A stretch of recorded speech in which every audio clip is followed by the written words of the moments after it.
Au regard des images que nous avons pu visionner, c'est l'horreur qui s'est passée à Agosagou.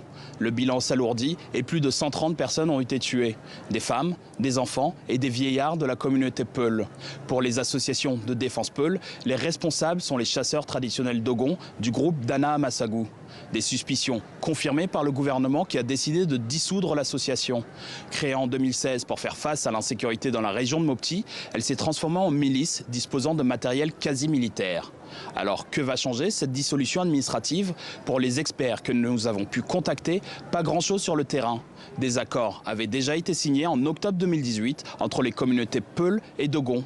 Le gouvernement parle depuis près d'un an de désarmement dans la zone, mais les armes continuent de proliférer. Les groupes et les milices sont donc-elles devenus incontrôlables et trop mobiles pour l'armée malienne?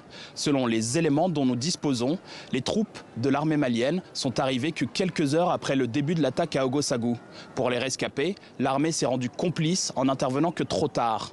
Le président de la République avait annoncé il y a quelques jours qu'aucune négligence ne sera plus tolérée. Une bonne partie de la hiérarchie militaire a été limogée ce matin, dont le chef d'état-major général des armées.